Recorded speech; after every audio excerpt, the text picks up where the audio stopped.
Praise God. Wow. Welcome to Power Encounter TV broadcast. I'm your host, Reverend Sam, and I believe God that today is a sure day of miracle for someone watching me right now. Before we go into the Word of God, let us pray. My Father, I thank you because this day you are going to transform lives. You're going to do a miracle. You're going to do that which no man can do. You're going to touch somebody's life today. You're going to save the lost. You're going to cause the wound of those who have been bruised to be healed by your anointing. You're going to cause our heart to be enlightened by your word, and your name will be glorified. Thank you, Lord Jesus. In Jesus' mighty name we pray. Amen, amen, and amen. I'm still continuing on the topic, the signs of the end time. Now, why is this topic very important? Now, recently I was in a place, in a service, and I had to speak the word of God. And suddenly it dawned on me that the things we are seeing that are happening right now, which many of us as servants of God are complaining about, are actually prophesied thousands of years ago. They were spoken by the prophets. Even before Jesus came, some of those things are already prophesied. So when we see them come to pass right now, we are supposed to know that this is just the manifestation of what the mouth of the Lord has spoken. However, some of those things that are spoken are not good. Some of those things that are spoken are actually they are the revelation of Satan's agenda for the end time. And that is where I want us to focus. Because you see, Satan has his plan. God has his plan. But the plan that comes to pass in your own life is going to be determined by you. In the book of John chapter 10 verse 10, the Bible says the thief comes to steal, to kill, and to destroy. In that same verse, the Bible says, but the Son of God has come to give us life and give us life abundantly. Which means there's Satan's plan, there's God's plan. But which plan comes to pass in your own life is going to be determined by you. I want us to consider a prophecy of Joel that points at the end time, so that you and I can also be assured that the things that we are seeing that are happening right now are meant to happen. And when we become properly informed, then we can take informed decision based on the knowledge of Scripture. In the book of Acts chapter 2, in Acts chapter 2 from verse 17 to verse 18, Apostle Peter was quoting this scripture. He said, and in the last days it shall come to pass, declares the Lord, that I will pour out my spirit on all flesh. How many people? All flesh. You know, before the day of Pentecost, the Holy Ghost was not upon everybody. In fact, Jesus told the disciples that the Holy Ghost was with them, but that it shall come upon them. That's why he told them in Acts 1:8 that you shall receive power when the Holy Ghost comes upon you. So if the Holy Ghost has come upon them, he will not tell them that the Holy Ghost shall come upon them. The word shall tells us is a futuristic thing. And in chapter 2, we saw the Holy Ghost came upon them. Now, the scripture tells me that the Holy Ghost is going to come on all flesh. That means everybody is going to have access to the Spirit of the living God. When I say everybody, I am talking about those who have given their life to Christ. I'm talking about those who are followers of Jesus. If you have not given your life to Jesus, you cannot have access to the Spirit of the living God. Because the Spirit of God is called the Spirit of adoption. And that Spirit of adoption only dwells in and work upon the people that have agreed that Jesus will become the Lord of their lives. And if you are watching me right now, you have not taken that decision, you can do that today. The Bible says, I will pour out my spirit upon all flesh. That is what God said. That's why everybody now has the Holy Ghost. He now says something about what will happen because of the outpouring of the Holy Ghost. And remember, this is one of the signs of the end time. He said, your sons and your daughters shall prophesy. Wow. Your sons and your daughters. That means people that are young will begin to operate in revelational giftings. I remember, my children. When they were while they were very, very young, they'll be seeing visions of things and people that they know. They'll be telling us, hey, my daddy, this is what I see. That kind of thing. So you discover that it is because the Holy Ghost is upon them because they have given their life to Christ. Now, and that tells me something. That tells me something. I'm trying to make you understand something also. That the fact that someone has the gift of revelation does not mean that they are spiritually mature. It is simply one of the signs of the end time that the revelation gift will be made manifest on everybody. It will be just like the days of Samuel. While Samuel was still young and he did not know the Lord, God began to speak to him. It's just like that. In these days that we are in, it is called the days of revelation. This is the days when God will reveal things, mysterious things, even to sons and daughters. Look at what he says again. He said, your young men shall see vision and your old men shall dream dreams. Everything is trying to make us understand that your sons and your daughters will begin to see the manifestation of the spirit of revelation. Young men shall begin to have the manifestation of the spirit of revelation by vision. Old men, they'll begin to have the spirit of revelation by dreams. That's part of the sign of the end time. That's why Jesus Christ said, when the end of the age comes, many fake prophets will arise. You know why? There cannot be a fake dollar without an authentic dollar. It will be stupid for anybody to try to counterfeit dollar and said, okay, I am creating a counterfeit of $3 note. There's nothing called $3 note. So you can't make a counterfeit of what does not have an original. So if Jesus said we should be mindful of fake prophets because many of them will arise at the end of the age, it is to let you know that the spirit of revelation is also going to manifest fully upon the church. So what does that tell you? It tells you that not everybody is a fake prophet. But it also tells you that not everybody is a true prophet.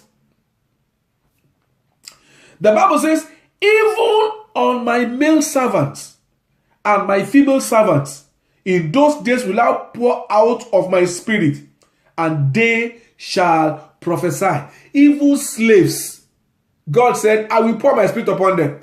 In other words, unlike in the when you look at the dispensation of time when this prophecy was given in the book of Joel, at that time only one person is anointed by God to see, to speak.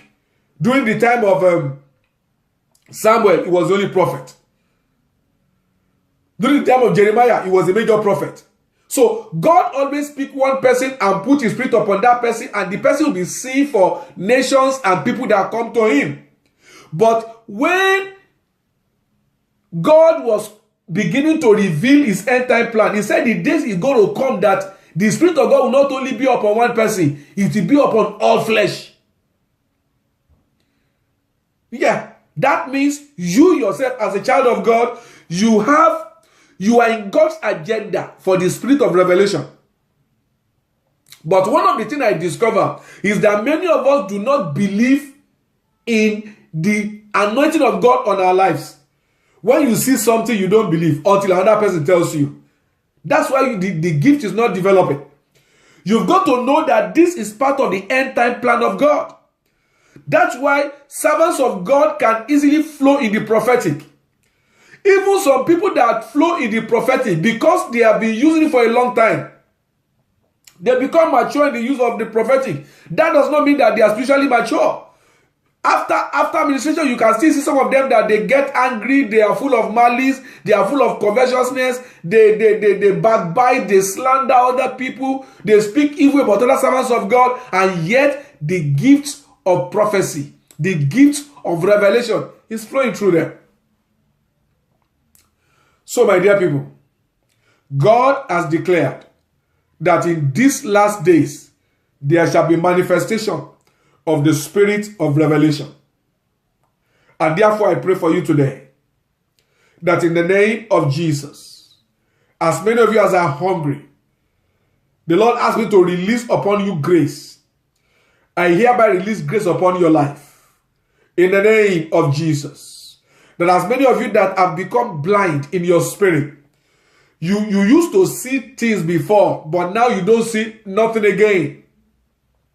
I command that your spirit be made whole. Whatever the enemy has done to blindfold you, I command that the blindfoldedness be removed. In the name of Jesus. I command that from this very moment, let grace be released upon your life to begin to be able to see and know according to the divine plan and purpose of God for your life and destiny. In the mighty name of Jesus. Is there anyone watching me that is like Samson? Because of Delilah, because of the spirit of deception, you have been able to lose the gift and the anointing and the calling that God has given to you. I pray for you today that the oil of God will come upon you again. In the name of Jesus. Lord, I ask for mercy. I ask for mercy. I ask for mercy, oh God. I ask for mercy. We cannot afford to lose anyone that you have anointed. Satan is doing all he can to derail men from the faith. So anyone that you have anointed to help men to stay in the faith, we can't afford to lose them, Lord. That's why I call upon you, oh God, that you will have mercy upon your servants. You will have mercy upon your people. Is there anyone that has derailed, oh God? I pray that by mercy, you will fish them out. You will call them. Alimo Toto, Okukubala, Likasa, Savarina, Moyakaba. Enke prepre tosku zavata lina koria doranto sakola namaha. I feel in my heart and I can see it right now. Some of you need comfort because you have been broken. Something has broken your heart. Maybe disappointment. Oh my God, I pray. This one that are wounded, Mizata Lika. Lord, I pray that you call them aside and you will heal their wounds. In the name of Jesus. Oh God, oh God, oh God. I pray you will heal their wounds. I pray you will heal their wounds. I pray you will heal their wounds, oh God. In the name of Jesus. Because when they are healed, then they can use the comfort that they receive from the Lord to comfort other people. Therefore, Lord, I pray that you will comfort your people. You will comfort these broken-hearted ones. You will comfort them, I pray, in the mighty name of Jesus. Thank you, Lord. Thank you, Lord. I feel the anointing of God for healing right now. I bind every spirit of affliction. I bind every spirit of infirmity. I rebuke every spirit of sickness. I rebuke every spirit of pain. Every power of affliction over your life, I command them to break loose. In the name of Jesus. Whatever pain you are in, from the crown of your head to the sole of your feet, receive relief. Receive permanent healing. In the mighty name of Jesus. I pray that the affliction of the devil will be removed from your life right now. I command. In the name of Jesus. Be made whole. Yes, by the anointing of the Holy Ghost, by the power of the Lord Jesus, be made whole this very moment, right now, in the mighty name of Jesus. Lord, I give you glory. Lord, I give you praise. Thank you, my Father. Blessed be your name, O God. In Jesus' mighty name we pray. Amen. Amen and amen. So I'm going to encourage every one of you that are children of God, servants of God, people that have been wounded. But I believe that the Lord is touching you right now to heal you. Yeah. The Lord is bringing you out of that shame. Yeah. I can see God removing tattered clothes that look like a rag, take it out of somebody. Yes, the Lord is releasing you from that shame. In the name of Jesus. Your glory will burst out again. In the mighty name of Jesus. The enemy thought it has finished. No, God said he is starting again. And you know, when the Lord turned again the captivity of Zion, our life will become a wonder to our generation. I pray for you that your life and your destiny will become a wonder to your generation. You will experience the move of God again. You will experience fresh oil, fresh glory, in the mighty name of Jesus Christ. You see, I want us to let's learn to work together. You know, there's a proverb in our language, in my traditional language, that says, when snakes work together, people are afraid of them. Satan will be afraid of us when we learn to work together in unity. And that's why I am inviting you to join a prayer league that God is leading me that we should start. It's a prayer league that will be taking place once or twice every month. But I need you to show your intention to participate. Send your phone number and your name to the number on the screen and the email on the screen, because we are trusting the Almighty God that we'll begin to come together to pray, so that those who are wounded can be healed. Then we can begin to encourage one another, and we can begin to use our gifting to work with one another, minister to one another, and support one another. And I believe, God, that in this land, God will magnify his glory upon the church in the mighty name of Jesus Christ. So I like to work with you. I want us to work together. Let's work together. We are not in competition. Our giftings are supposed to complement one another. Let's work together, so that together we can move to greater height. And I believe, God, that as we work together, we shall begin to have exploit to share to the glory of God in the mighty name of Jesus Christ. I'm going to go right now, but I want to hear from you what the Lord has done for you today. I feel so strong upon me, the anointing of God, to pray for people.